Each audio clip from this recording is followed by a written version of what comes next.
This is the greatest love story ever told. The oil stain on Lily Maeve's left thumb would not come clean, no matter how hard she had scrubbed it that morning. Now, standing in the vast morning room of Somerset Hall, surrounded by walls paneled in honey-colored oak and furniture that cost more than her family would earn in a lifetime, that dark smudge felt like a brand. She was acutely aware of the way her simple gray gown, her best, though patched at the elbows, stood in stark contrast to the opulence around her. The Persian rug beneath her worn boots was softer than her own bed. She had been summoned for needlework, or so the curt letter had claimed. A commission large enough to lift her siblings out of the cramped, damp room they shared above the milliner's shop. Large enough to mean food that wasn't mostly broth. Large enough to finally matter. But the man standing before her did not look like someone concerned with embroidery. Duke Gareth Shaw was younger than she had imagined, perhaps 35, with dark hair touched silver at the temples and eyes the color of a winter sea. Handsome, certainly, though his face carried a weariness that made him seem carved from stone rather than flesh. In his arms, he cradled a small white dog, a Maltese with eyes like polished jet. The dog watched her with an unnerving stillness, as if it too understood the gravity of whatever was about to unfold. "Miss Maeve," the Duke said, his voice low and measured. "I did not summon you to mend a hem." Lily's heart sank. The promised fee evaporated in her mind like morning mist.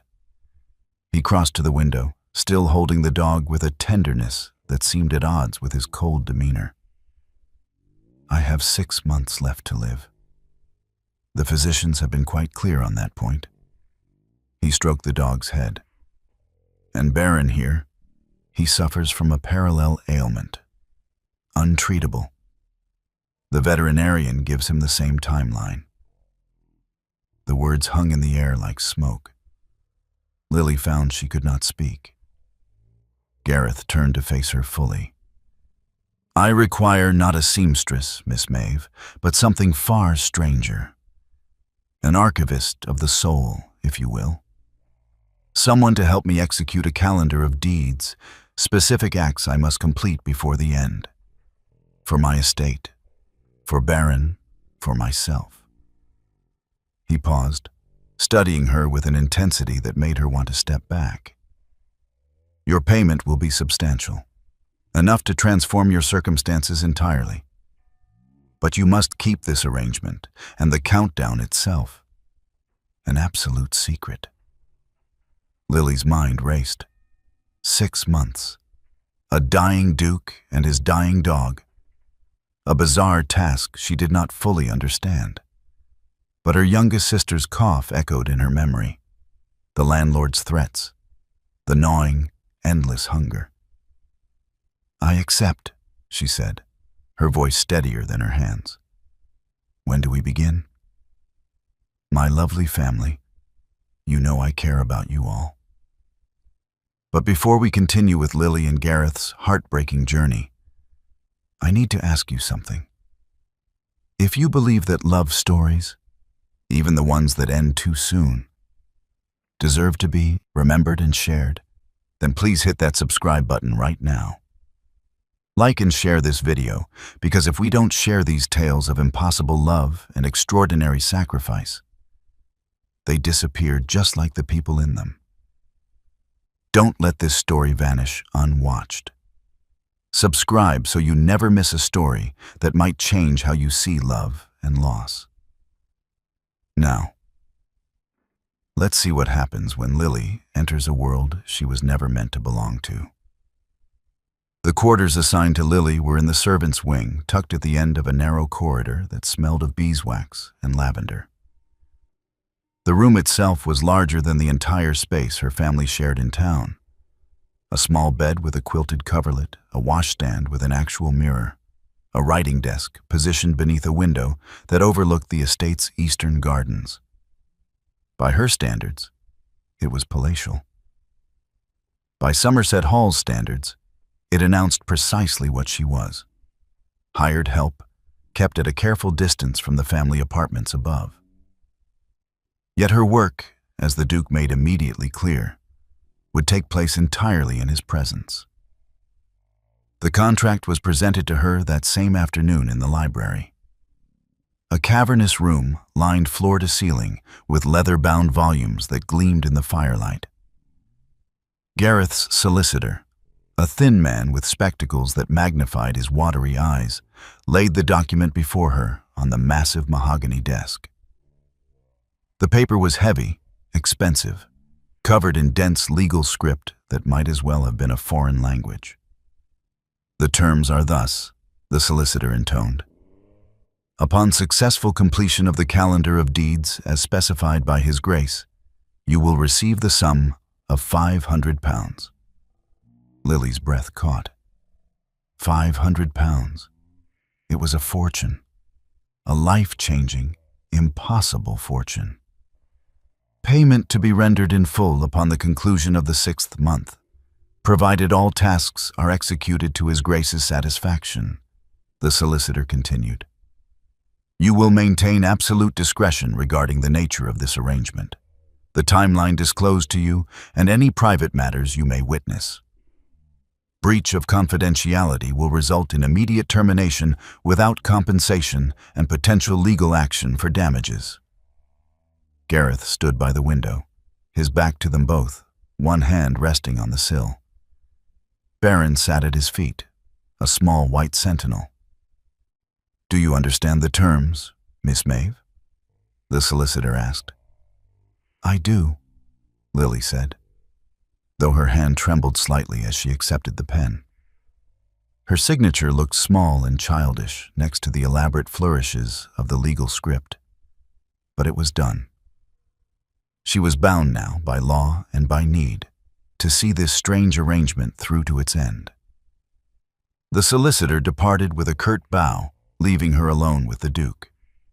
Gareth turned from the window, his expression unreadable. "We should establish the parameters of our working relationship," he said, his tone formal, as if addressing a clerk.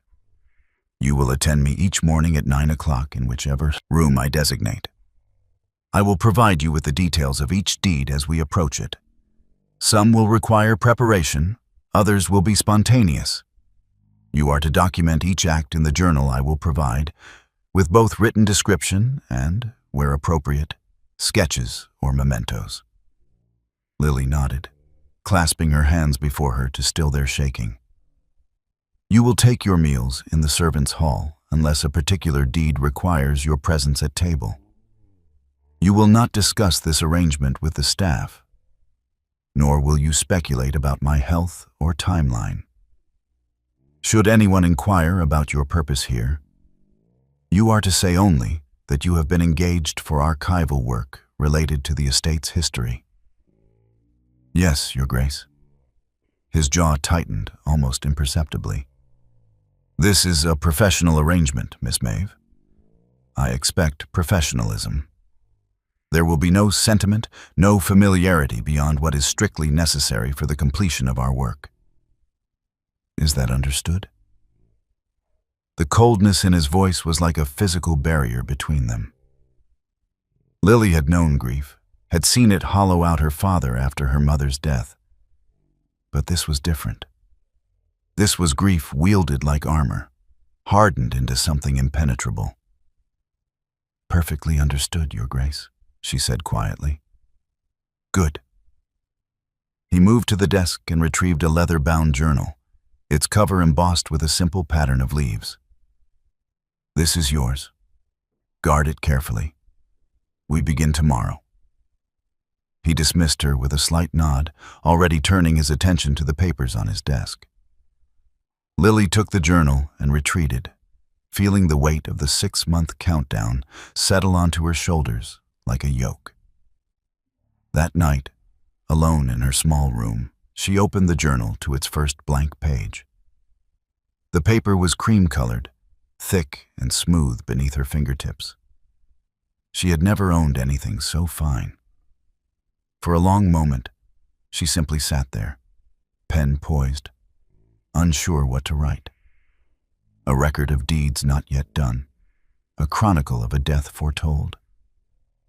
A soft scratching at her door made her look up. When she opened it, Baron stood in the hallway, his feathered tail wagging slowly. He looked up at her with those bright, knowing eyes, then simply walked past her into the room, as if he had every right to be there.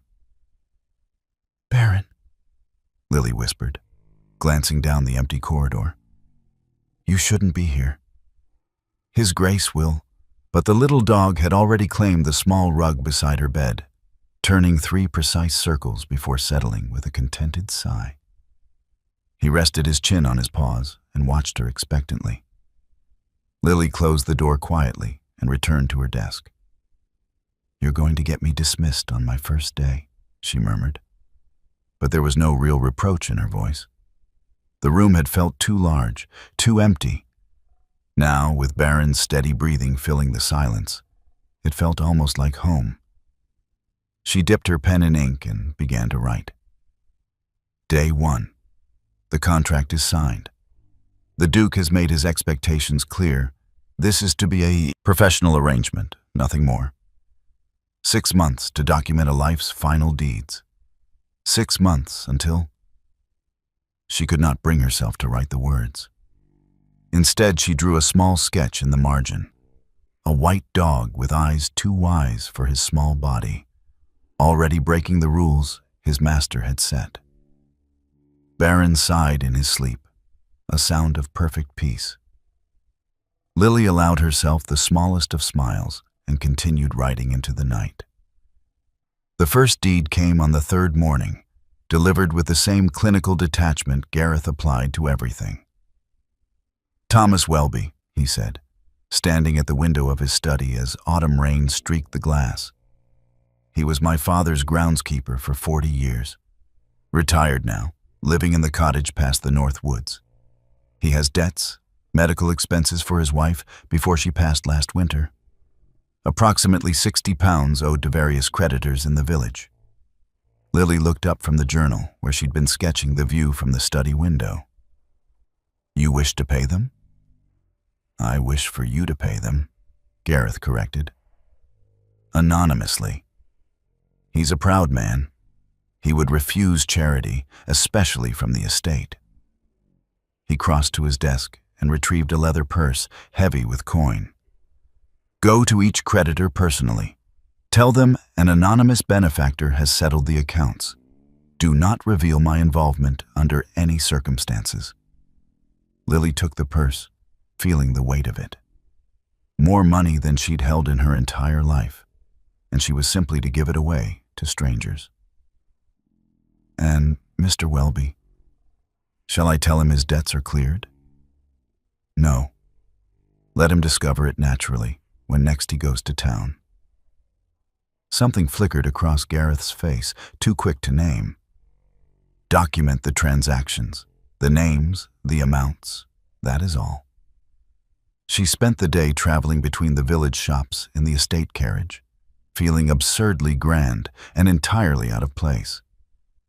The baker, the apothecary, the doctor, the coal merchant, each received their payment with varying degrees of surprise and suspicion. The doctor, an elderly man with kind eyes, studied her for a long moment. "Someone's looking after old Tom, then," he said quietly. "That's good.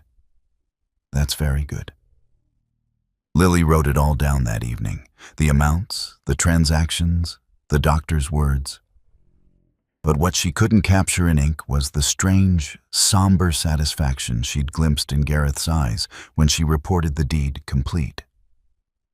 This wasn't generosity born of excess. This was something else entirely.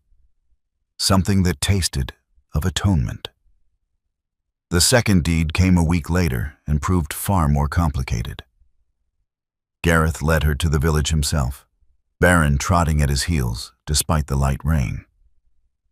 They stopped at a cramped cottage where a washerwoman lived with her 3 children.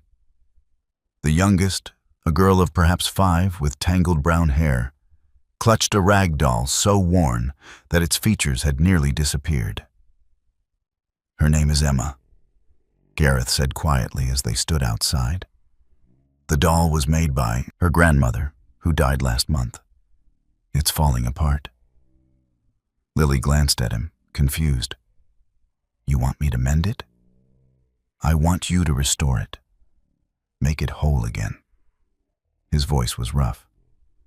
"Use whatever materials you need. Spare no expense. But make it as it was, as she remembers it." The work took 3 days. Lily sat in Emma's small kitchen while the child watched with enormous eyes, carefully reconstructing the doll's body with new muslin, re-embroidering a face that matched the faded remnants of the original, sewing a tiny dress from scraps of calico that she dyed to match the old fabric's pattern. The mother wept when Lily presented it, restored and whole. Emma clutched it to her chest and smiled for the first time since her grandmother's passing. Gareth had waited outside each day, standing in the autumn cold with Baron, never entering the cottage. When Lily emerged on the 3rd day, he simply looked at her, a question in his eyes. "It's done," she said. It brought her joy." He nodded once, sharply, and turned away. But not before Lily saw the tightness in his jaw, the rigid set of his shoulders. This wasn't about the child's happiness, she realized. Or rather, it was. But it was also about something he was trying desperately to repair in himself. Each deed was a small patch on a wound too large to heal. These weren't wishes. They were penances. That evening, as she sat documenting the doll's restoration with careful sketches, Baron asleep as usual on her rug, a commotion echoed through the hall below. Raised voices, the sound of boots on marble, the flurried anxiety of servants unprepared for an arrival. By morning, she understood why. Lord Alistair Shaw arrived at breakfast like a cold front, all sharp angles and sharper words. He was perhaps 40, handsome in a severe way, with Gareth's dark coloring but none of his depth. His eyes, when the butler introduced Lily in the morning room, were pale and calculating. "And who is this?" he asked, his gaze traveling over her simple dress with unconcealed disdain. "Miss Maeve is assisting with estate archives," Gareth said evenly. He sat at the desk, Baron in his lap, projecting an image of casual authority. But Lily could see the tension in his hands. "Archives?" Alistair drew out the word as if tasting it for poison. "How peculiar. I wasn't aware we required archival assistance. Surely the estate steward, the steward manages current affairs. Miss Maeve is documenting historical matters at my request." "Historical matters?" Alistair's smile didn't reach his eyes. He turned to Lily fully. "And what qualifies you for such work, Miss Maeve? You have the look of a tradesperson about you." The insult landed precisely as intended. Lily felt heat rise in her cheeks, but kept her voice steady. "I have skills in documentation and illustration, my lord." His Grace felt they suited the project. "I'm sure he did." Alistair's tone suggested something entirely inappropriate. He turned back to Gareth. "Cousin, might I have a word? In private?" Gareth set Baron down carefully. "Miss Maeve, you're dismissed for the morning. Continue your work after luncheon." She curtsied and withdrew, but not before catching Alistair's eyes on her again. Cold, suspicious, measuring. He looked at her the way one might look at a rat in the pantry, calculating how best to set the trap. In the hallway, she pressed her back against the wall, heart racing. The contract's confidentiality clause suddenly felt less like protection and more like a noose. What would Alistair do if he discovered the truth, that his cousin was dying? that a common seamstress was being paid a fortune for services he couldn't begin to understand? Through the heavy door, she heard Alistair's voice rise in anger, though she couldn't make out the words. Baron appeared at the end of the corridor, having apparently escaped through a servant's entrance. He trotted to her side and sat, leaning against her skirts. Lily reached down to stroke his soft head, her hands trembling slightly. "Your master has enemies, even in his own family," she whispered. Baron looked up at her with those knowing eyes and whined softly, as if he understood perfectly. The countdown, Lily realized, wasn't just against death. It was against discovery. The collapse came without warning on a gray morning in late October, 6 weeks into their arrangement. Lily arrived at the study at the appointed hour to find the door ajar, and Gareth slumped in his chair, his face ashen, one hand pressed to his chest. Baron stood on the desk before him, whining urgently, pawing at his master's sleeve. "Your Grace!" Lily dropped the journal and rushed forward, her heart hammering. "Should I call for the doctor?" "No." The word came out harsh, breathless. "No, doctor. It will pass." "But you can barely—" "It will pass." He gripped the chair arms, knuckles white. "Help me to the settee, please." She hesitated only a moment before sliding her arm beneath his, taking his weight as he stood. He was taller than she'd realized, and the solidity of him against her side sent an unexpected jolt through her senses. She could feel his heart racing, the tremor in his muscles as they crossed the room. He smelled of sandalwood and something medicinal, bitter beneath the surface. He sank onto the settee with a suppressed groan. Baron immediately leaped up beside him, curling against his ribs. "The blue bottle," Gareth managed, gesturing weakly toward his desk. "Drawer on the left." Lily found it, a small cobalt bottle with a handwritten label in Latin she couldn't read. She brought it with a glass of water, watching as he swallowed the medicine with shaking hands. Then she did the only thing that made sense. She sat beside him, one hand resting lightly on Baron's back, and waited. The silence stretched between them, broken only by the crackling fire and Gareth's gradually steadying breath. Minutes passed.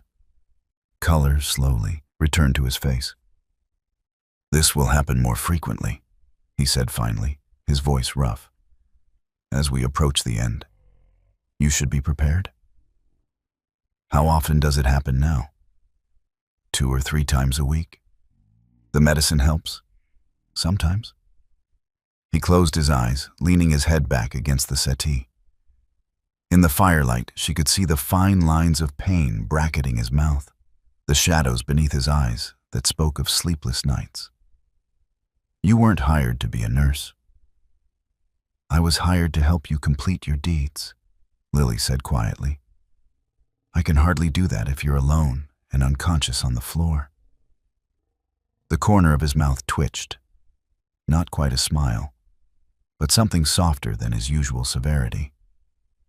Practical, as always. They sat together until his breathing returned to normal, until the tremor left his hands. It was the longest they'd been in each other's presence without the buffer of a task between them. And Lily found herself acutely aware of the warmth of his shoulder near hers, the way Baron formed a bridge between their bodies, connecting them. When Gareth finally rose, he was steadier, but something had shifted. The wall between them had developed a crack. The next day, searching for spare parchment in the library as Gareth had instructed, Lily discovered the portrait quite by accident.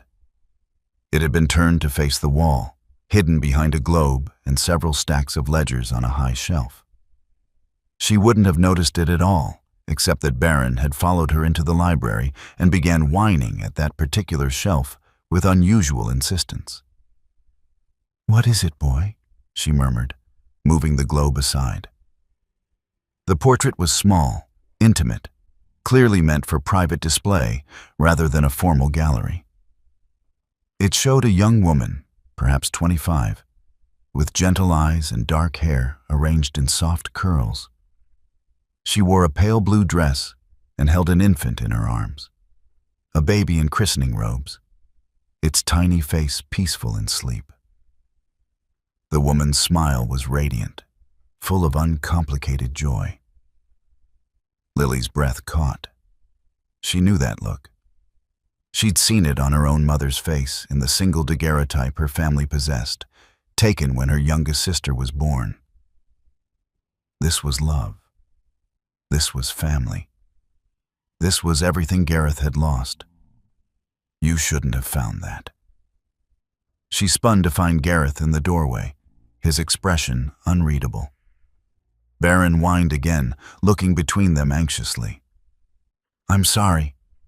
I was only looking for parchment, and Baron." "My wife, Catherine."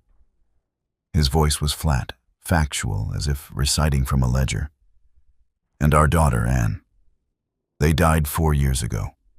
A carriage accident on the estate road during a storm. Catherine was bringing Anne back from the village. The axle broke. They went into the river." The words fell like stones into still water, each one creating ripples of horror. Lily clutched the portrait, unable to speak.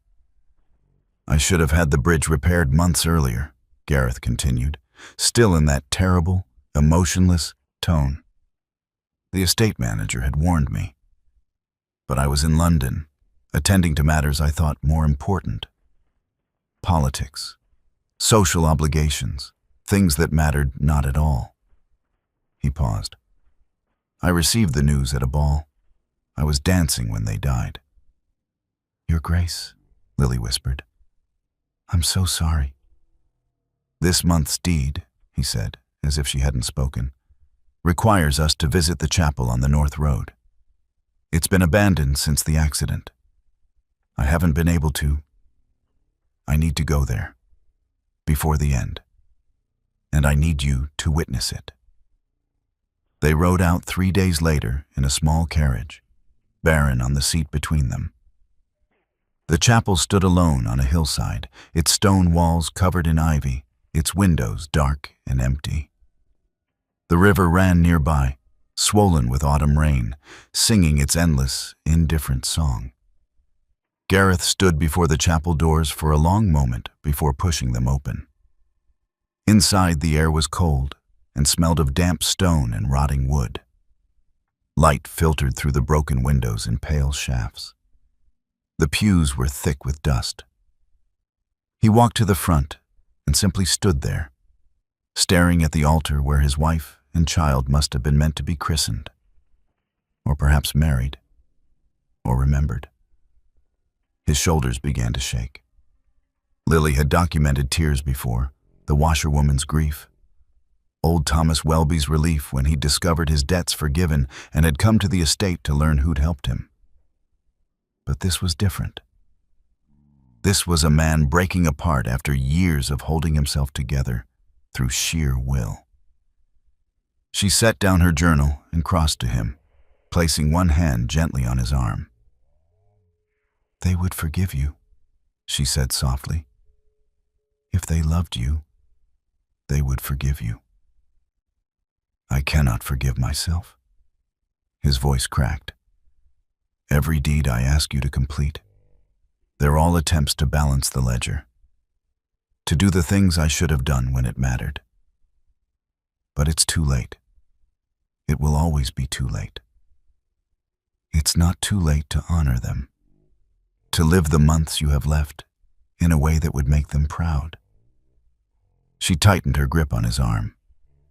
"That's what these deeds are, aren't they? Not penance. Love. Continuing to love them by loving the world they left behind." He turned to her then, and the anguish in his eyes was so raw, so utterly undefended, that it stole her breath. Without thinking, operating purely on instinct and compassion, Lily stepped closer and wrapped her arms around him. For a heartbeat, he stood rigid. Then he collapsed into her embrace, his arms coming around her, his face pressed against her shoulder as the sobs finally, fully broke free. She held him while he wept for his wife, his daughter, the life he'd lost, and the death he faced. Baron pressed against their legs, whining softly. When the storm finally passed, Gareth pulled back, not quite meeting her eyes. "Thank you," he said hoarsely. "That was inappropriate of me." "It was human," Lily corrected gently. "You're still allowed to be human, Your Grace. Even now, especially now." He looked at her then, really looked at her, and something shifted in his expression. A dawning recognition, perhaps, or a question he wasn't yet ready to ask. They documented the visit in silence, Lily sketching the chapel while Gareth stood at the window. But the wall between them, already cracked, had begun to crumble in earnest. The intimacy, as he'd warned from the beginning, had become unavoidable. The confessions began small, almost accidentally, in the quiet moments between deeds. They were in the conservatory on a cold November afternoon, Lily sketching the winter roses Gareth had ordered planted in Catherine's memory, when he spoke without preamble. "I acquired Baron 3 years ago," he said, pruning shears idle in his hands. "After Catherine and Anne. The house was too quiet. I couldn't bear it. The silence where there had been laughter, footsteps, life." He glanced at the small white dog dozing in a patch of pale sunlight. "The breeder said Maltese were companion animals, bred for comfort. I thought it foolish, purchasing a dog as if it could fill such a void." Lily looked up from her sketch, saying nothing, letting the silence invite him to continue. But he did, in his way. Not fill it. Nothing could do that. But he made the emptiness more bearable. Gareth's voice softened. He would sit with me in the evenings, when the memories were worst. Never demanding, never judging, just present, alive. A small warm creature who needed me when I thought I had nothing left to give. "And now you're losing him too," Lily said quietly. "Yes." The single word carried the weight of oceans. The veterinarian said it was remarkable, almost unprecedented, for the timeline to align so precisely with my own, as if Baron decided we would leave together.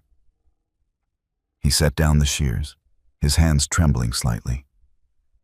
"I know it's absurd to ascribe such intention to an animal, but I cannot shake the feeling that he's staying for me, that he's holding on because he knows I cannot face it alone." Lily's throat tightened. She looked at Baron, sleeping so peacefully, and wondered if love could indeed be that powerful, that loyal, even in a creature so small. "You're not alone anymore," she said before she could stop herself. Gareth's eyes met hers, and something passed between them, an acknowledgement of the truth they'd both been carefully avoiding. She was no longer merely an employee. He was no longer merely her patron. Somewhere in the deeds and the confessions and the shared silences, they had become something else entirely. The next day, Lily found herself telling him about her father. They were reviewing the ledger of completed deeds in the study. Baron sprawled across both their laps in shameless defiance of propriety. When Gareth asked about the oil stain that still marked her thumb, "My father was a barrel maker," she said, unconsciously rubbing the stain. "He taught me to work with my hands, to take pride in craft. He said anything made with care and attention carried a piece of your soul in it." She smiled at the memory. He would spend hours on a single barrel, making certain every stave was perfect, every band secure. He said his barrels would outlive him, and so they needed to be worthy of that immortality. "Did they?" Gareth asked. Outlive him? I don't know. He died when I was 16. After my mother passed, he simply faded, like a lamp slowly running out of oil. She stroked Baron's soft fur, finding comfort in the simple action. My siblings and I tried to keep his shop running, but we were too young, too unskilled. We lost it within a year. That's when I became a seamstress. It was the only trade I could learn quickly enough to keep us from starving. You raised them yourself? There was no one else. Margaret is 18 now, Thomas 16, and little Beatrice just 14. Her voice warmed with fierce affection. They're why I'm here, why I accepted your offer. The money you're paying me will give them choices I never had. Margaret can marry for love instead of necessity. Thomas can apprentice to a real tradesman. Beatrice can attend a proper school. Gareth was quiet for a long moment. You speak of sacrifice as if it were simply duty. Isn't it? No. Duty is obligation. What you describe is devotion. He hesitated, then added softly, Catherine used to say the same thing, that love without action was merely sentiment. She would have liked you, I think. The compliment settled over Lily like a benediction. To be compared to the woman in the portrait, the woman who had owned this man's heart so completely, it felt both precious and dangerous. That evening, as dusk settled over Somerset Hall, a footman arrived at Lily's quarters with an unusual message. His Grace requested her presence in the drawing room, not the study, not the library. The drawing room, where family gathered, where social calls were received. She changed into her best dress, still simple, still patched, but clean and carefully pressed, and made her way through the candlelit corridors with her heart beating in uncertain rhythm. Gareth stood by the pianoforte, dressed more casually than she'd ever seen him. His cravat loosened, his dark jacket exchanged for a smoking jacket of deep burgundy. Baron sat at his feet, tail wagging at her arrival. "Miss Maeve," he said, and there was something almost nervous in his formality. "I realize that in all our weeks together, we have never simply talked, without the weight of a deed or documentation between us. I thought perhaps this evening we might remedy that." A small table had been set with tea and biscuits. Not a grand spread, but intimate, meant for two. They talked as the candles burned low, conversation flowing with unexpected ease.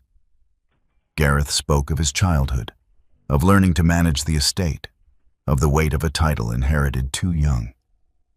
Lily shared stories of her siblings' antics, of the cramped warmth of their tiny flat, of the unexpected beauty she found in simple things. The way morning light caught in a spider's web, the satisfaction of a perfectly executed stitch.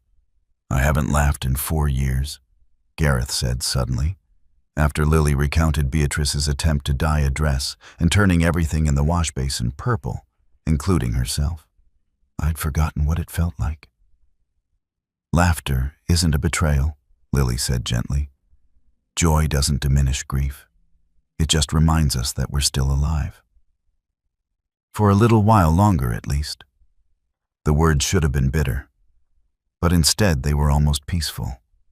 He stood, crossing to the pianoforte. "Do you dance, Miss Maeve?" Not formally. We danced at harvest festivals sometimes, country dances. Then you know the important part, moving to music." He opened the pianoforte and began to play, not a grand waltz, but something simpler, a melody that sounded old and sweet and slightly melancholy. He rose from the bench and offered his hand.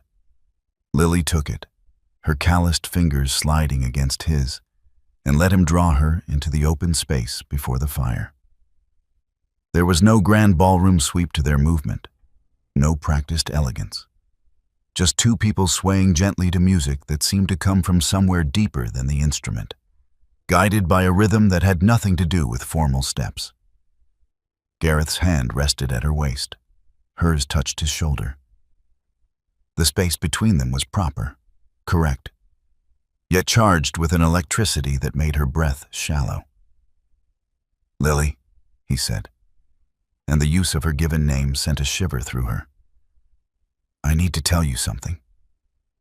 She looked up, finding his face closer than she'd realized, his winter sea eyes locked on hers.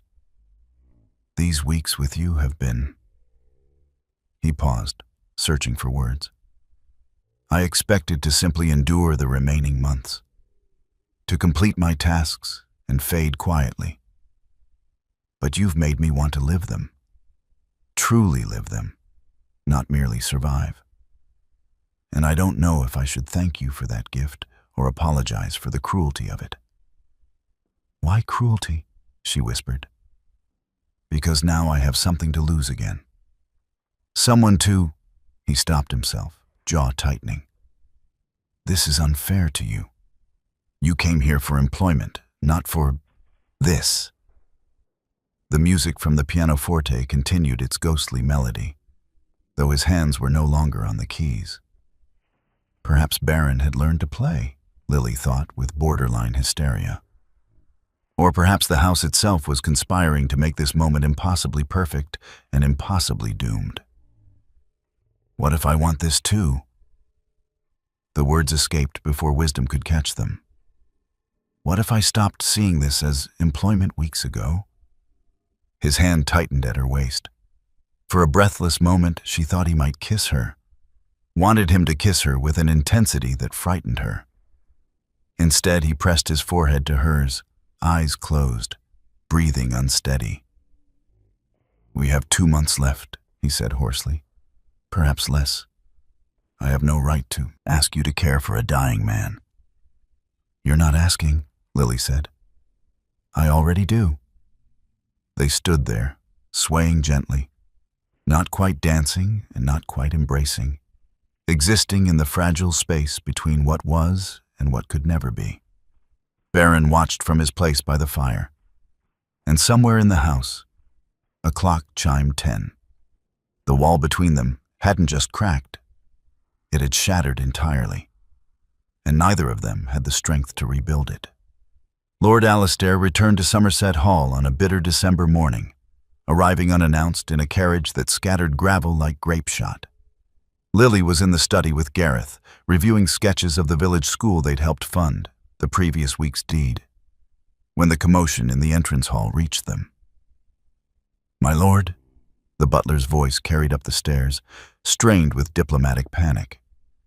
"If you had sent word, we would have prepared." "I don't require preparation, Matthews. I require my cousin. Where is he?" Gareth's jaw tightened.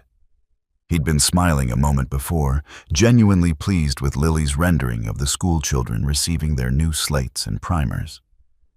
Now the warmth drained from his face, replaced by the cold mask he'd worn constantly in their early weeks together. "You should go," he said quietly to Lily. "But the documentation, now, please." She gathered her materials quickly, slipping out through the side door just as Alistair's footsteps echoed in the corridor. She caught a glimpse of him, his pale eyes sharp, his expression carrying the righteous anger of someone who believed he'd uncovered a conspiracy. Lily retreated to her quarters, Baron following at her heels. The little dog had become her shadow in recent weeks, seemingly understanding that he belonged as much to her now as to Gareth. She tried to focus on transferring her sketches to the master journal, but the raised voices filtering up through the floor made concentration impossible. An hour passed, then 2. The argument continued, sometimes loud enough for individual words to pierce through. Improper, reputation, inheritance, dignity of the title. When the knock finally came at her door, Lily knew it wouldn't be good news. But she didn't expect it to be Alistair himself.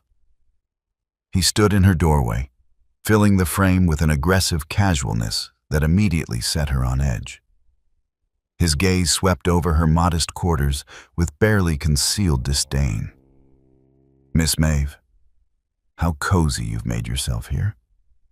Lily rose from her desk, keeping her voice level. "Lord Alistair, I wasn't aware you required my presence." "Oh, I think we're well past the point of pretense, don't you?" He stepped inside without invitation, forcing her to back away. Baron growled low in his throat, a sound Lily had never heard from the gentle creature. "I've just had a most illuminating conversation with my cousin. He remains frustratingly vague about the exact nature of your archival work. His Grace hired me to document estate history. The work is detailed and ongoing." "Estate history?" Alistair's smile was a blade. "How fascinating.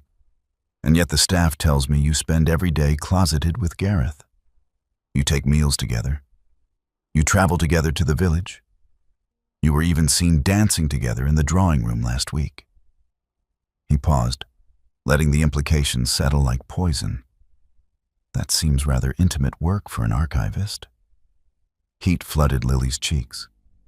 "My work requires His Grace's input and guidance. As for the rest, I'm sure the staff misunderstood. The staff understands perfectly well what they saw. A common seamstress, oh yes, I had you investigated, Miss Maeve, a common seamstress from the slums, installed in a duke's household, given unprecedented access to a grieving, vulnerable man." His voice dropped, became almost conversational. "Tell me, what exactly are you after?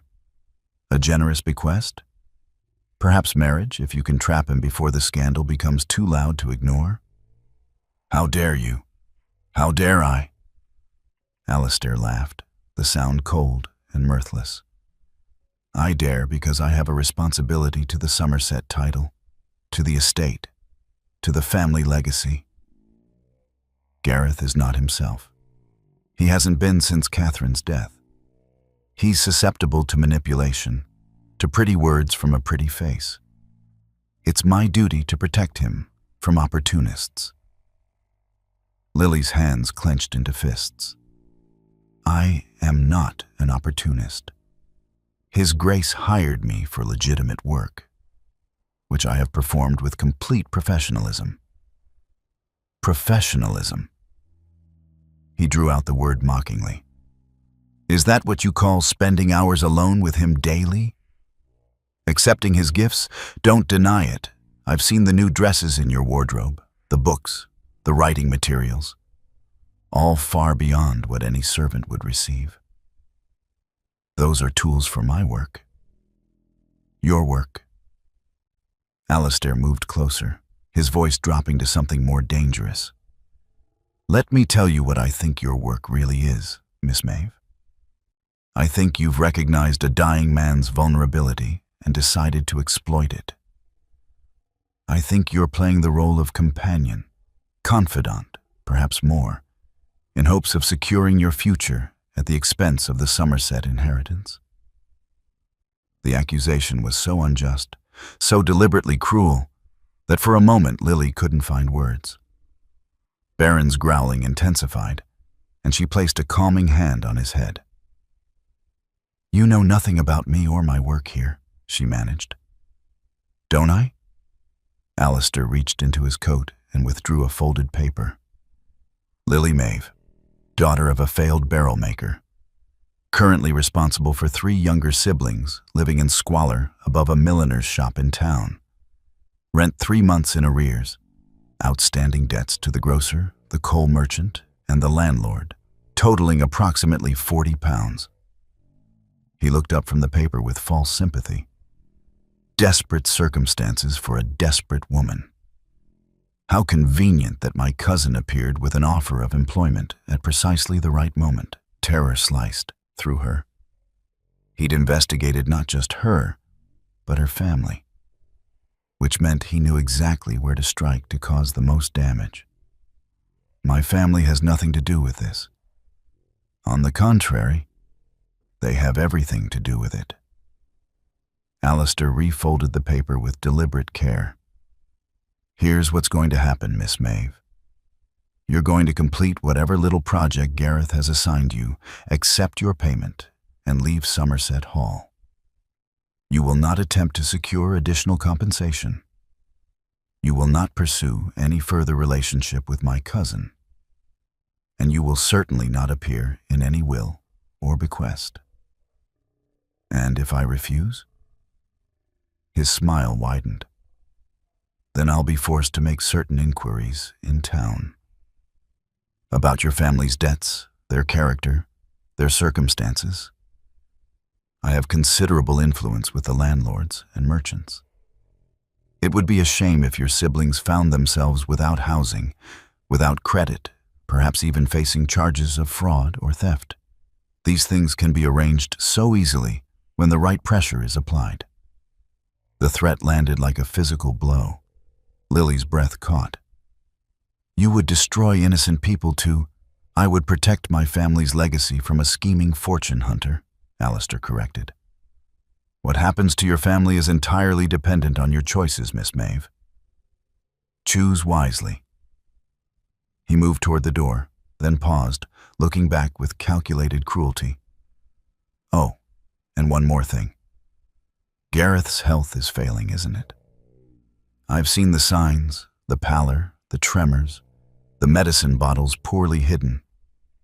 If he's as ill as I suspect, he's hardly in a position to make sound decisions about his estate or his associations.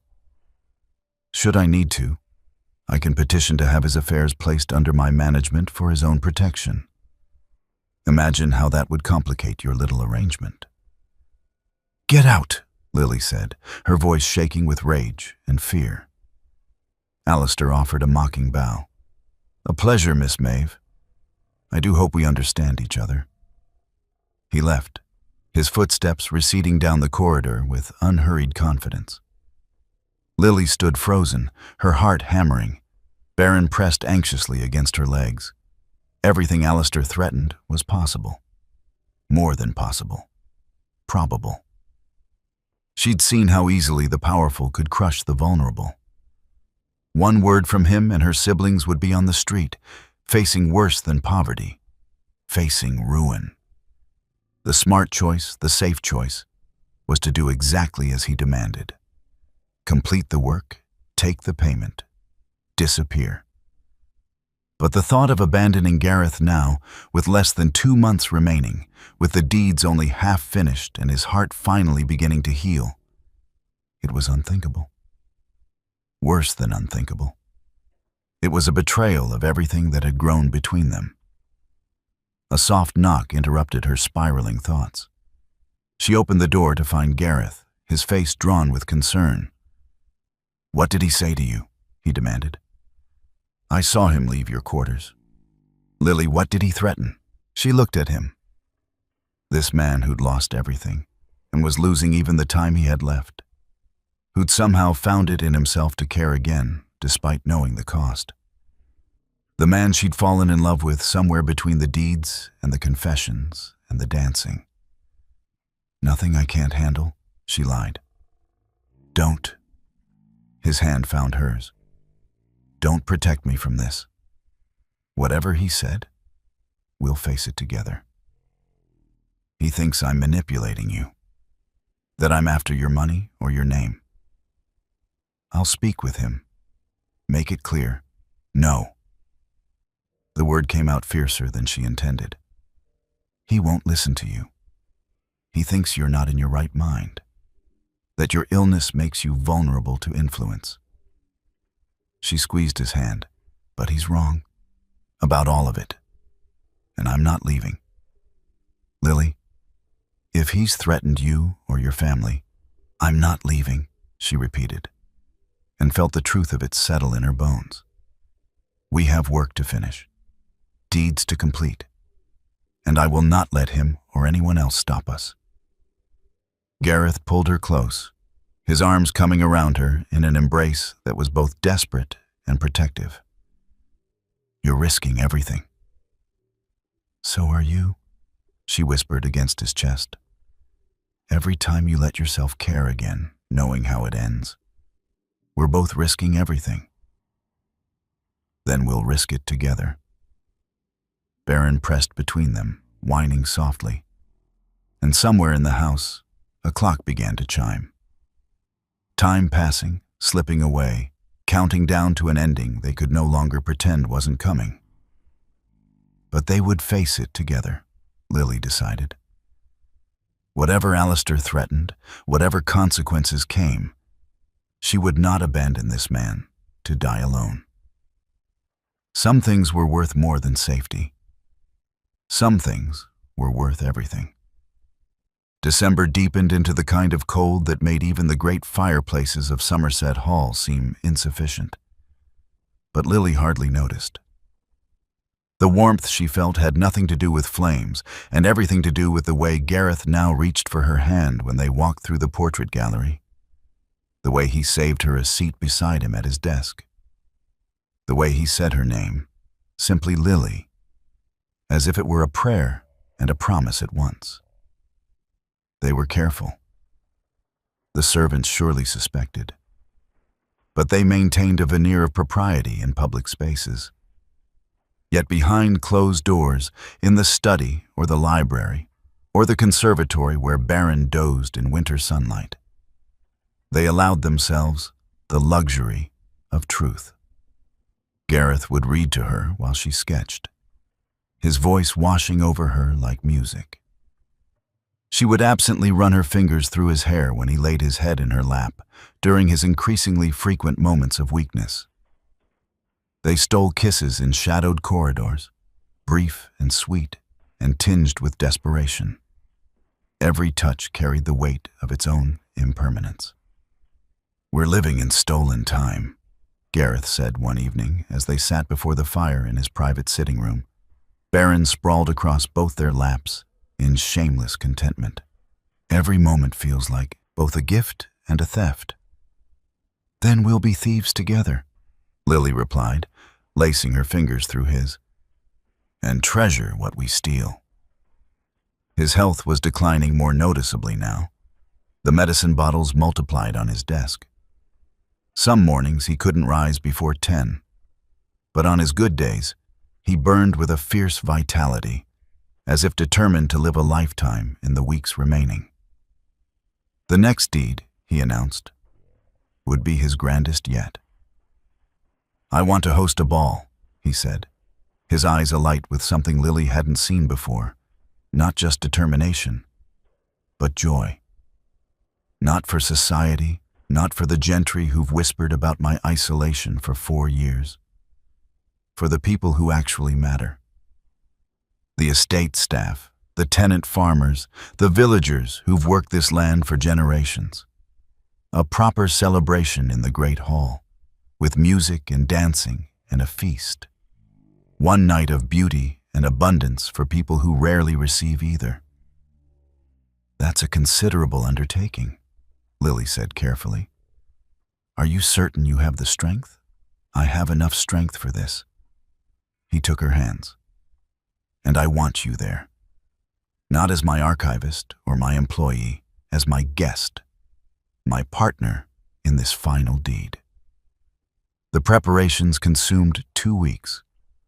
Gareth, despite his declining health, threw himself into the planning with an energy that worried and thrilled Lily in equal measure. He consulted with the cook on the menu, ordered new livery for the footmen, hired musicians from town. Lily helped design the decorations, garlands of evergreen and holly, candles in every window, ribbons in deep crimson and gold. She also made herself a dress. It was an act of defiance and hope combined, stitched late into the night by candlelight in her quarters. She used fabric Gareth had insisted on ordering, deep blue silk the color of midnight, with delicate silver embroidery at the bodice and sleeves. It was the finest thing she'd ever created, every stitch infused with love and longing, and the terrible knowledge that she might only wear it once. The night of the ball, Somerset Hall transformed into something from a fairy story. The great hall blazed with candlelight, The long tables groaned with food, and the musicians filled the space with reels and waltzes. The staff and tenants arrived in their best clothes, eyes wide with wonder at the grandeur laid out for them. Gareth stood at the entrance to receive them, dressed in formal black that somehow made him look both more vital and more fragile. When Lily descended the main staircase in her blue gown, his expression stole her breath, wonder and desire and devastating tenderness all at once. "You're beautiful," he said simply, offering his arm. "So are you," she replied, and meant it. He was beautiful in the way of autumn leaves just before they fall, bright and precious and heartbreakingly temporary. They opened the dancing together, and this time there was no pretense of propriety. He held her close as they waltzed, and she could feel every eye in the room upon them, could sense the whispers starting. Let them talk, she thought fiercely. Let them speculate and gossip and judge. This moment was theirs, and she would not diminish it with shame. "Are you happy?" Gareth asked as they turned across the floor. "Impossibly so," Lily said, and felt tears prick her eyes. "And impossibly sad. Both at once." "I know." His hand tightened at her waist. "I never thought I'd feel this again. Joy, hope, the desire to wake up each morning just to see what the day might bring." His voice dropped to a whisper. "You gave me that. In these final months, you gave me back my life." "And you gave me mine," she whispered back. "You made me believe I was worth more than just survival." The music swelled around them, and other couples joined the floor, the butler dancing with the head housekeeper, tenant farmers spinning their wives, young footmen blushing as they partnered with giggling maids. The great hall rang with laughter and music and the sound of people choosing joy despite hardship. It was, Lily thought, the most beautiful thing she'd ever witnessed, and the most heartbreaking. Later, when the dancing had wound down and the guests had moved to the tables for the feast, Gareth drew Lily aside into a quiet alcove. Baron followed, ever their faithful shadow. "I need to tell you something," Gareth said, reaching into his jacket. He withdrew a folded document, the contract, she realized, the one she'd signed months ago. "I'm releasing you from this." Lily's heart stuttered. "What? Why?" "Because nothing about our arrangement resembles what we agreed to in this contract. You came here as an employee, and you've become—" He paused, struggling with words. "Everything. You've become everything to me, Lily. And I won't have what we share reduced to a transaction. I won't have you wonder, even for a moment, if you stayed for the money." "I don't wonder that," she said fiercely. "I know why I stayed." "Then take the money freely, not as payment, but as a gift. As the means to secure your future when I'm—" He couldn't finish the sentence. "Please. Let me do this one thing that isn't tainted by the specter of duty or obligation." Lily took the contract with trembling hands. In the candlelight, she could see the careful script, the enormous sum that had once seemed like salvation. It meant nothing now. Less than nothing compared to what she'd found here. "I love you," she said, the words finally breaking free. "I love you more than money or security or any future I might build with it. I love you, and I would have stayed even without a single pound. You must know that." Gareth cupped her face in his hands, his eyes bright with unshed tears. "I know. God help me, I know. And I love you so much it terrifies me. Because I have to leave you, Lily. In a matter of weeks, I have to leave you. And the thought of you grieving for me—" "Then don't think of it." She covered his hands with hers. "Think of this moment. This perfect, stolen moment. Let that be enough." He kissed her then, deep and desperate and achingly tender, pouring into it everything they couldn't say, everything the future wouldn't allow them to have. Baron whined softly at their feet, and from the great hall came the sound of music and laughter, life continuing, indifferent to their private tragedy. When they finally pulled apart, Gareth pressed his forehead to hers. "Take the money," he said hoarsely. "Please. Honor my original duty to you, even if everything else has changed. Build something beautiful with it. Live the life I won't get to see. Promise me." "I promise," Lily whispered, though the words felt like glass in her throat.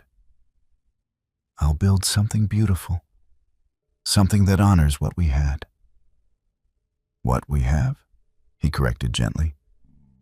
"We still have a little time." They returned to the ball hand in hand and danced until the candles burned low and the musicians' fingers grew tired. The staff and tenants departed with full bellies and grateful hearts, whispering about the Duke's generosity and the mysterious woman who'd brought light back into his eyes. In the empty great hall, surrounded by the ruins of the feast, Lily and Gareth stood together in the dimming candlelight. Baron sat at their feet, his white fur golden in the glow. "One more month," Gareth said softly. "Then we'll make it count," Lily replied. And in the silence of Somerset Hall, the clock continued its relentless count toward an ending neither of them was ready to face. January came with snow that turned Somerset Hall into a palace of ice and silence. The world outside the windows seemed to hold its breath, waiting. And inside, Baron began to fade. It happened quickly, as these things sometimes do. One morning, the little dog simply couldn't rise from his bed by the fire. His breathing was labored, his eyes clouded with pain that no medicine could ease. When Lily arrived at the study, she found Gareth kneeling beside Baron's cushion, one hand resting on the dog's trembling body, his face a mask of anguish. "He won't eat," Gareth said without looking up. "Won't even take water. The veterinarian came at dawn. He said..." His voice broke. "Days. Perhaps only hours." Lily knelt beside him, her hand joining his on Baron's soft fur. The little dog's tail managed a weak thump of recognition, but the effort seemed to exhaust him. His breathing rattled in his small chest. "I'm not ready," Gareth whispered. "I know that's absurd. I knew this was coming. We've been counting down to it for months, but I'm not ready to lose him." "We're never ready to lose the ones we love," Lily said gently, "no matter how much warning we have." They sat with Baron through the morning, taking turns holding him, whispering comfort into his soft ears, the little dog who had been their bridge, their companion, their silent witness to everything that had grown between them. He was leaving first, and the grief of it was staggering. By afternoon, Gareth made a decision. "There's a field," he said, his voice rough from unshed tears, "on the western edge of the estate. It overlooks the valley, and in spring it's covered with wildflowers. Baron and I used to walk there every day before I stopped walking anywhere. I want to take him there, one last time. If he's going to leave us, let it be somewhere beautiful, somewhere he loved." "Can he manage the journey?" Lily asked carefully. "I'll carry him. It's not far, 15 minutes by the footpath. Please, Lily. I need to do this for him." They bundled Baron in a soft blanket, and Gareth lifted him with infinite care. The dog weighed almost nothing now, as if he were already becoming air and memory. Lily gathered her journal and pencils, though her hands shook at the thought of documenting this particular farewell. The walk through the snowy woods was silent, except for their footsteps crunching on the frozen ground. Gareth moved slowly, mindful of every step, cradling Baron against his chest. His breath came hard, his own health fragile enough that Lily worried about the exertion. But his expression was set with determination. The field, when they reached it, was breathtaking. Snow covered the ground in an unmarred blanket of white, and the valley stretched out below them, rolling hills fading into the distance under a pale winter sun. The sky was that particular shade of blue that only comes on the coldest days, sharp and clear and infinite. "Here," Gareth said, his voice breaking. "This is where we'd sit. He'd chase rabbits, never caught one, but he'd try. And then he'd come back and collapse beside me, panting and happy, and we'd just be together." He lowered himself carefully to the ground, settling with his back against an old oak tree. Lily sat beside him, close enough that their shoulders touched. Gareth arranged Baron on his lap, stroking the dog's head with trembling fingers. Baron's eyes opened, and for a moment something like recognition flickered there. His tail attempted one more weak wag. "Good boy," Gareth whispered. "Such a good, loyal boy. You stayed with me when I didn't deserve companionship. You loved me when I'd forgotten how to love myself. You were the best friend I ever had." Lily's vision blurred with tears. She opened her journal, but her hands were shaking too badly to draw. Instead, she simply watched, committing every detail to memory, the way the sunlight caught in Baron's white fur, the gentleness of Gareth's touch, the devastating intimacy of this goodbye. "I need to tell you something," Gareth said suddenly, looking at Lily. "Before he goes. I need to say it with him here because he's the reason I found you. The reason I was brave enough to let someone in again." He drew a shuddering breath. "I love you, Lily Maeve, completely, impossibly, in a way I never thought I'd love again. And I'm grateful, so grateful, that Baron got to see me happy one more time before the end." "I love you too," Lily whispered. "Both of you, so very much." Baron's breathing had grown more shallow, more labored. Gareth lifted him carefully, pressing a kiss to the top of the dog's head. Then, with a gentleness that broke Lily's heart, transferred him to her lap. "He's been sleeping in your room for weeks," Gareth said, his voice cracking. "He chose you as much as he chose me. Let him go with you, holding him. Please." Lily cradled the small, failing body against her chest, feeling the faint flutter of his heartbeat, the warmth of him even as life began to slip away. She stroked his soft fur, murmuring nonsense words of comfort and love. "You're such a good boy, Baron," she whispered. "You brought us together. You taught a lonely duke how to care again. You're the bravest little soul I've ever known." Baron's breathing slowed, became peaceful. His eyes closed. For a moment, Lily thought he might rally. There was a small sigh, an almost contented sound. And then, as gently as a candle flame extinguishing, he was gone. The silence that followed was absolute.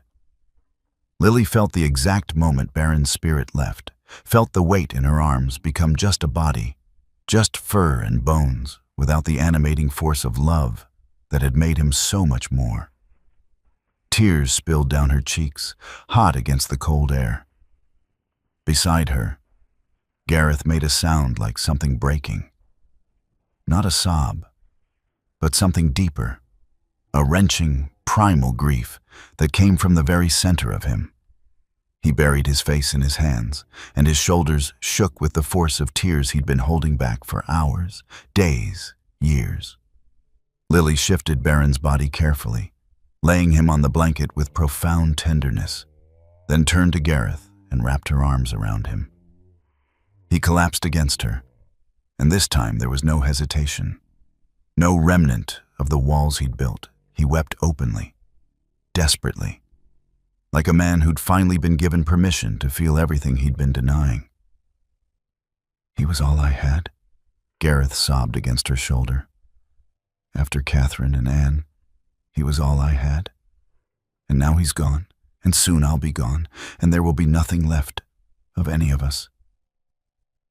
"No," Lily said fiercely, holding him tighter. "No, you're wrong. Baron mattered. He changed your life, changed mine. And you matter, Gareth. What we've built together matters. It doesn't disappear just because time is short. Love doesn't vanish just because the people who carry it are gone." "Then what's left?" he asked brokenly. "When we're all gone, what's left?" "The difference we made," Lily said. "The lives we touched. The kindness we showed. Every deed in that journal, every person we helped, that's what's left. That's the immortality that actually means something." Gareth pulled back enough to look at her, his face ravaged by grief, his eyes red and swollen. "I'm going to lose you too. In a matter of weeks. I'm going to lose you, and I don't know how to bear it." "Then don't think about losing me," Lily said, cupping his face in her hands. "Think about having me, right now, in this moment. We're here, Gareth. We're alive, and we have a little more time." He kissed her then, a kiss that tasted of salt and sorrow and desperate love. Behind them, Baron lay peaceful in the snow, his suffering ended, his loyalty proven unto death. They sat together in that field until the sun began to set, holding each other while the world turned cold and the stars emerged one by one. When they finally rose, Gareth wrapped Baron's body carefully in the blanket, cradling him one last time. "We'll bury him in the rose garden," he said quietly, "next to Catherine and Anne. He belongs with family." "Yes," Lily agreed. "He does." They walked back through the darkening woods, and something had shifted between them. The last wall had fallen. There were no more defenses, no more careful distance. Just two people in love, facing the inevitable, choosing to be brave together for whatever time remained. In Lily's pocket, her journal remained blank, the farewell unrecorded in ink. But she knew she would never forget it. Some moments were too sacred for documentation. Some losses too profound for words. Some love too big for anything but memory. "My beautiful family, if Baron's loyalty just broke your heart the way it broke mine, then you understand why stories like this need to reach more people.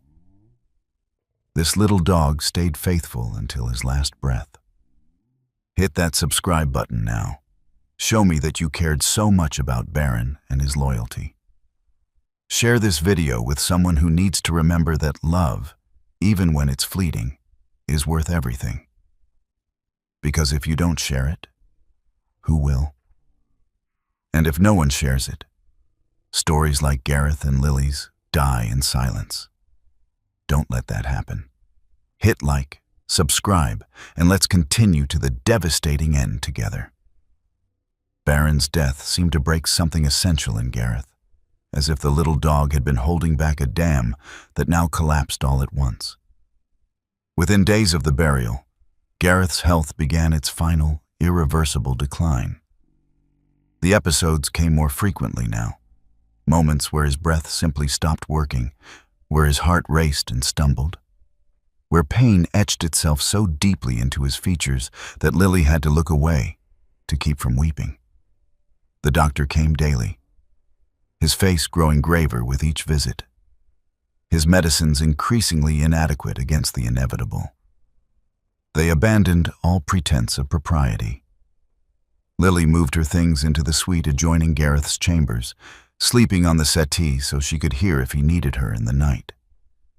More often than not, she woke to find him standing at her door, unable to sleep, seeking only her presence to ease the darkness. They stopped talking about deeds. The calendar lay forgotten on the desk, most of its tasks completed, a few left undone. It didn't matter anymore. Nothing mattered except the hours they had left. "Tell me about your mother," Gareth said one gray afternoon as they sat together by the fire in his sitting room. He was wrapped in blankets despite the warmth, his body unable to regulate temperature properly anymore. Lily sat close, her hand in his. So she told him about her mother's laugh, her skill with a needle, the lullabies she used to sing, about the way she died slowly, painfully, and how her father had followed her into death through sheer force of grief. "I used to think that was weakness," Lily said quietly, "that he should have stayed for us, his children. But now I understand.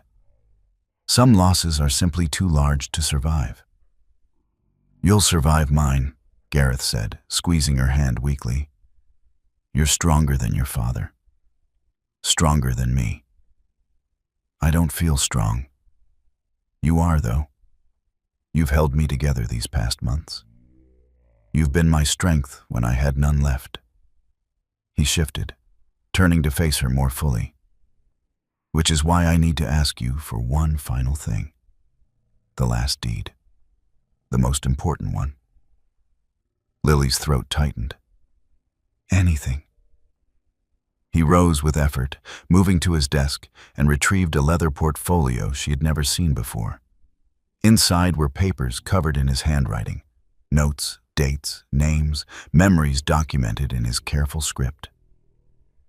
"I've been working on this in the hours when you sleep," he said, returning to sit beside her.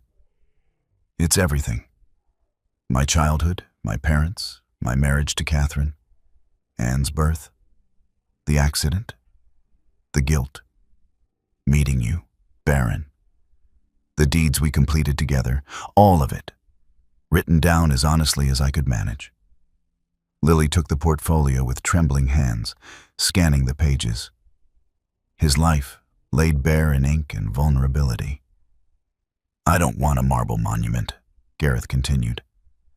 "I don't want my name carved in stone in some cathedral where strangers will walk past without caring.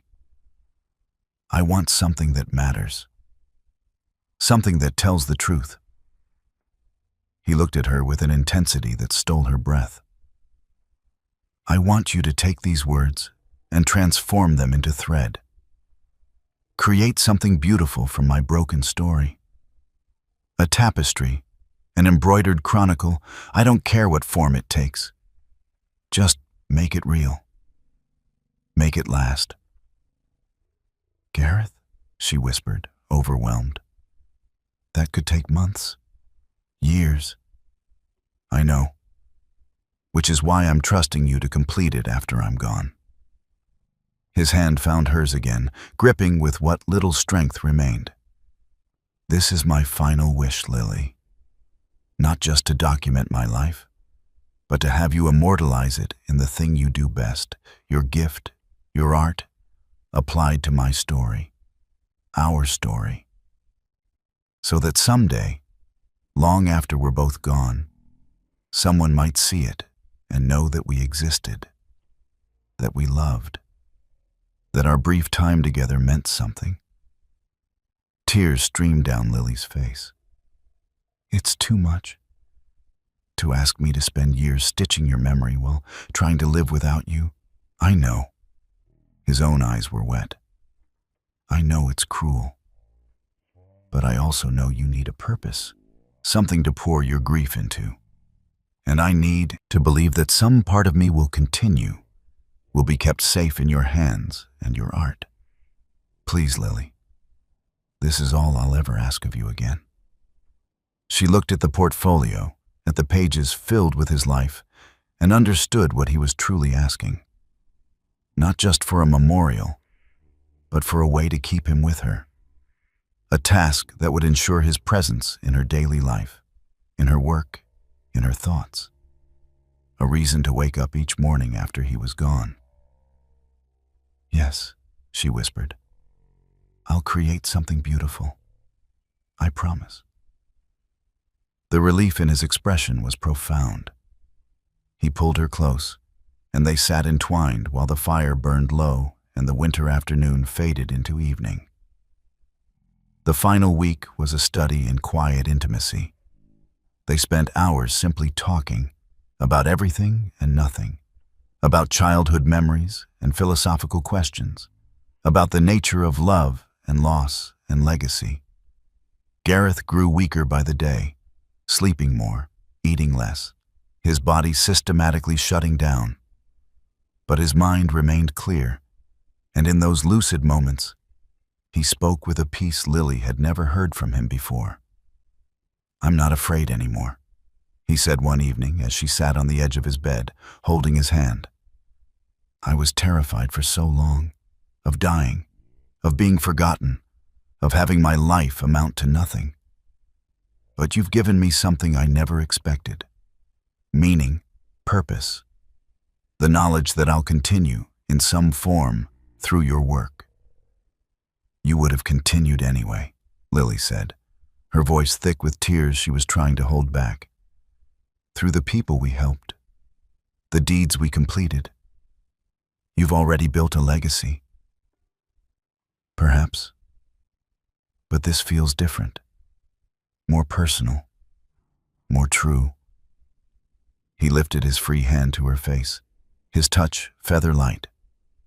"Promise me you'll finish it, even when it's hard, even when the grief feels like it might drown you. Promise me you'll see it through." "I promise," she said. "Every stitch will be a prayer. Every thread will carry my love for you. Then I can go peacefully." The words hung between them, acknowledgement of the end they'd been dancing around for months. Lily's composure finally broke, and she bent forward, pressing her forehead to his chest, feeling the irregular beat of his failing heart. "I don't want you to go," she sobbed. "I know that's selfish and childish, but I don't want you to leave me." "I don't want to leave you either." His hand stroked her hair with tender weakness. "But we don't get a choice in this, my love. We only get to choose how we say goodbye." She lifted her head, looking into his eyes. Those winter sea eyes that had been so cold when they first met and were now filled with such warmth, such love, such terrible goodbye. "Then let's not say it," she whispered. "Let's not use that word. Let's just be together, for whatever time is left." "Together," he agreed, "until the very end."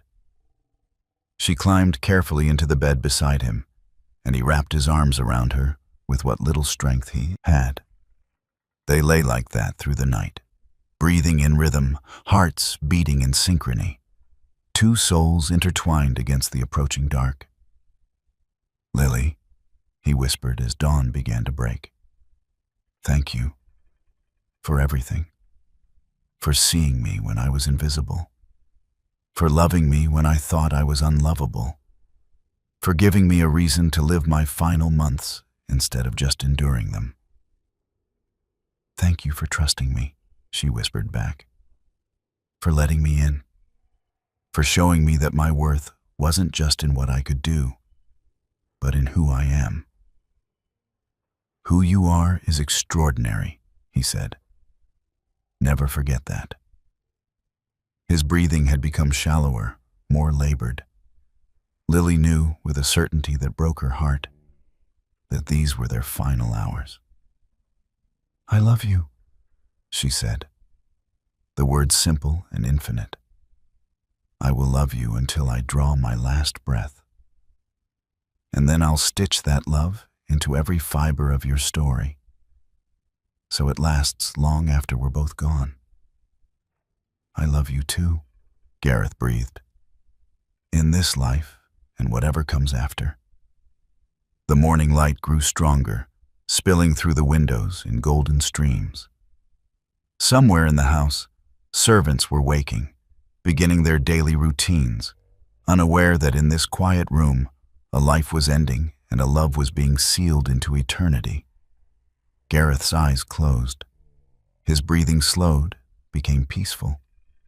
And Lily held him, whispering words of love and comfort, until the moment his chest rose one final time, and then was still. The silence that followed was absolute and infinite. Lily sat with him for a long time, memorizing the peace in his features, the way the morning light made him look almost young again, unburdened. She pressed a kiss to his forehead, cold now, but still beloved. "I'll keep my promise," she whispered. "I'll make something beautiful from our story. I'll make sure you're never forgotten." In the corner of the room, the leather portfolio waited. Pages filled with a life now ended, a story waiting to be transformed into art. And Lily knew, with absolute certainty, that her real work was only just beginning. The funeral was a somber affair, attended by members of the peerage who had barely spoken to Gareth in the 4 years since Catherine's death, but who appeared now to pay respects to a title rather than a man. Lily stood at the back of the chapel, wearing her simple gray dress, invisible among the servants and estate workers who had actually known the Duke, who had actually mourned him. Lord Alistair presided over the proceedings with cold efficiency, his pale eyes scanning the crowd as if cataloging assets and liabilities. When his gaze landed on Lily, she saw the calculation there, the threat. She was not surprised when, 2 days after the burial, she was summoned to the library for the reading of the will. The solicitor, the same watery-eyed man who had presented her original contract, sat at the great mahogany desk, Alistair positioned behind him like a sentinel. Several other relatives Lily had never met occupied the chairs, all wearing expressions of polite greed. "Miss Maeve," the solicitor acknowledged with a nod. "Please, sit." She took a chair near the door, hands folded in her lap, feeling the weight of hostile stares. The will itself was straightforward. The title and estate passed to Alistair as expected.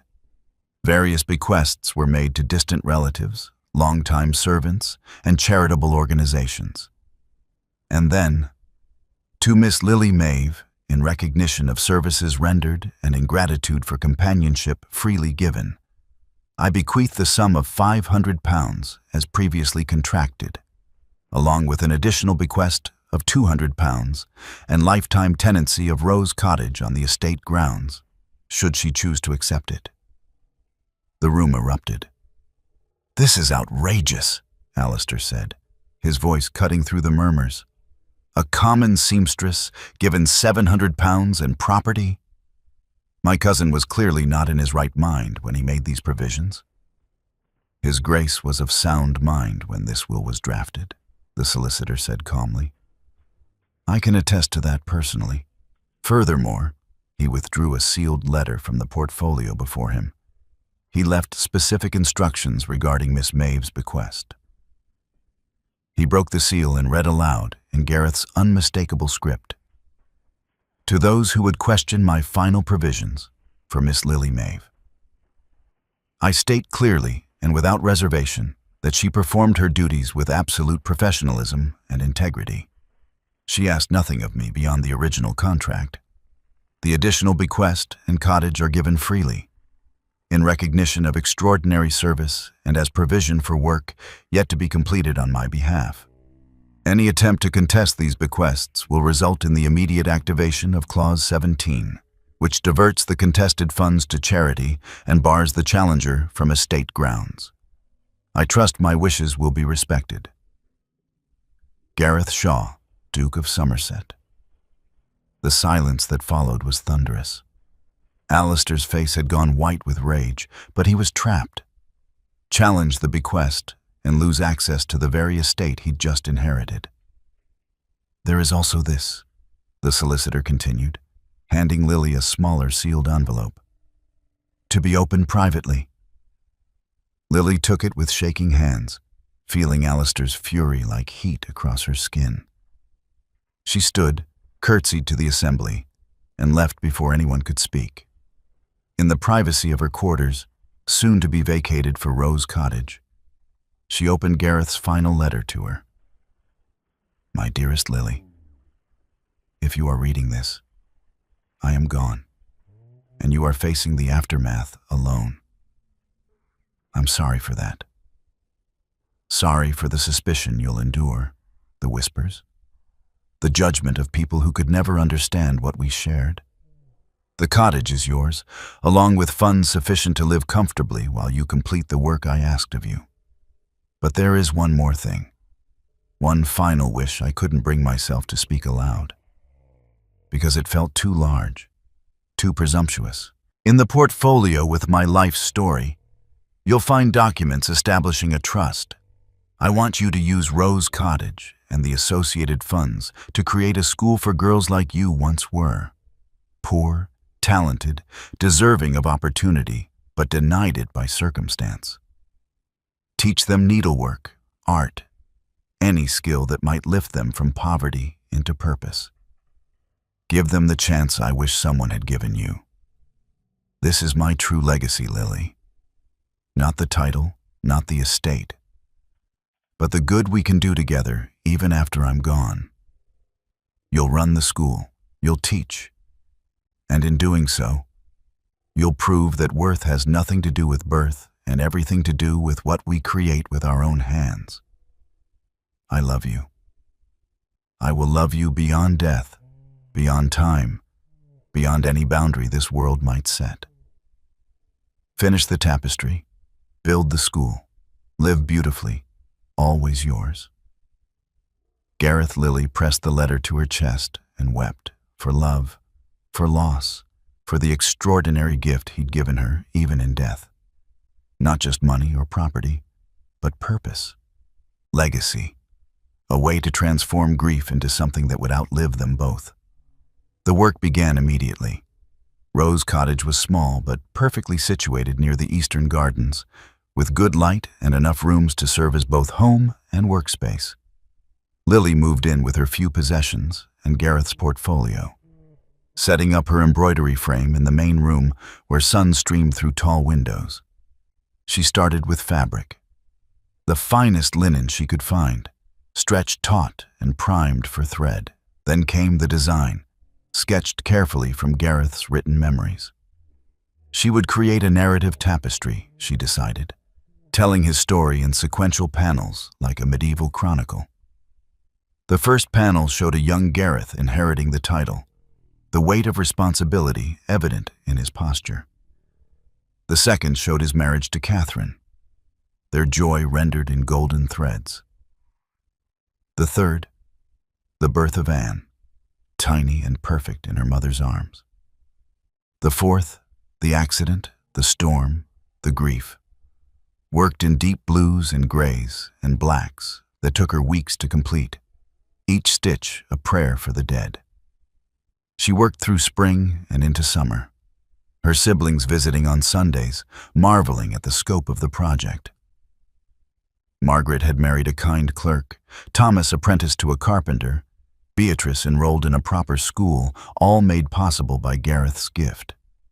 They were safe, secure, thriving. The burden Lily had carried for years had been lifted, replaced by a different kind of purpose.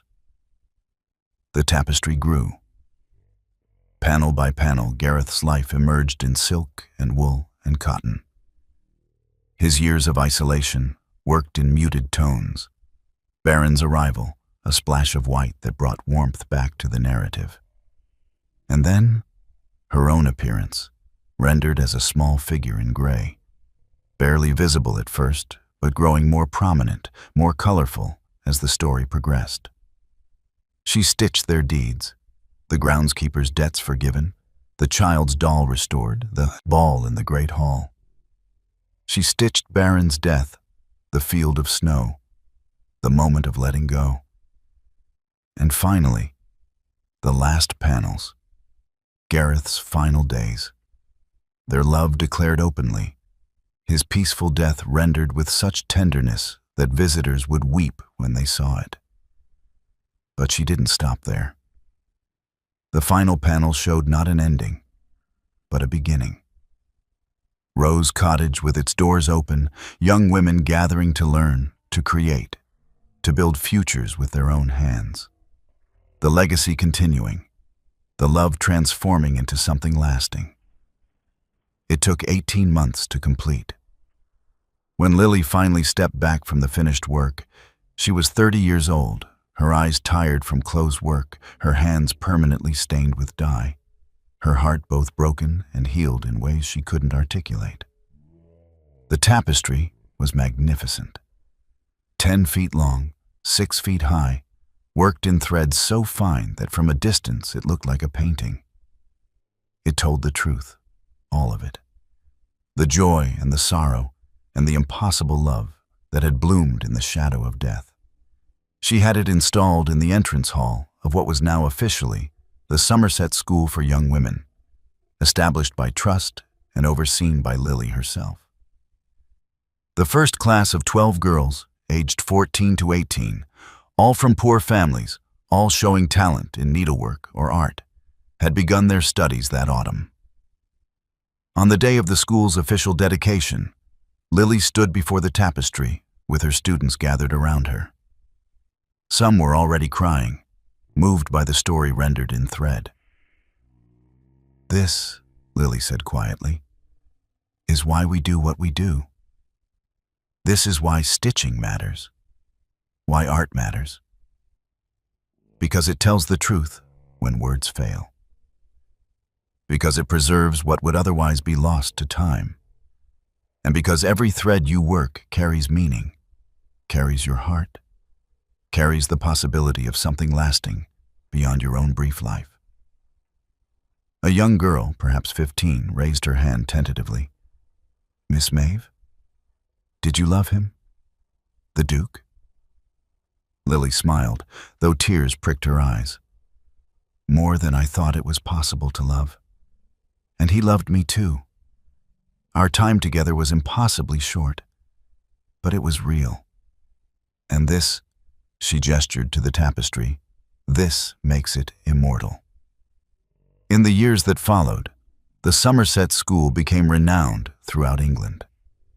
Young women arrived poor and left with skills that commanded respect and income. They became sought-after embroiderers, designers, artists. They married well or chose not to marry at all, secure in their ability to support themselves. They carried Lily's teaching with them, that worth was inherent, that art mattered, that love transformed everything it touched. Lily herself never remarried. She had loved once, completely, and that was enough. She poured her passion into teaching, into the school, into creating smaller works that were exhibited in galleries and purchased by collectors. But nothing ever matched the tapestry, the masterwork that hung in the entrance hall, telling the story of a duke and a seamstress and a small white dog who brought them together. On the 10th anniversary of Gareth's death, Lily stood before the tapestry at dawn when the school was quiet and she could be alone with her memories. She traced the stitched outline of his face with one finger, remembering the warmth of his hand in hers, the sound of his voice, the way he'd looked at her with such desperate love in those final days. "I kept my promise," she whispered. "I made something beautiful. I gave girls the chances I never had. And I never forgot you. Not for a single day." The tapestry seemed to shimmer in the early light, and Lily could almost feel Gareth's presence beside her, proud, grateful, still loving her across the boundary of death. Her worth had been established forever, not by the poverty she'd escaped or the money she'd earned, but by the extraordinary love she'd stitched into the Duke's lasting memory, and by the legacy of hope she'd woven into the lives of hundreds of young women who would carry that love forward into a future neither she nor Gareth would see.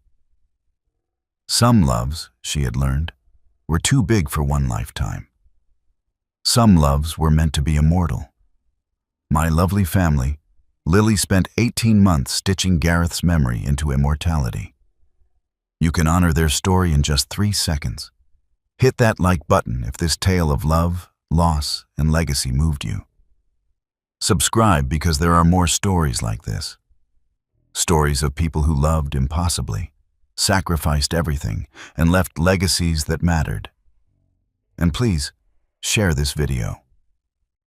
Because somewhere out there is someone who's grieving, someone who thinks their brief time with a loved one didn't matter. Someone who needs to know that love doesn't need forever to be real. Be the reason they find this story. Like, subscribe, share.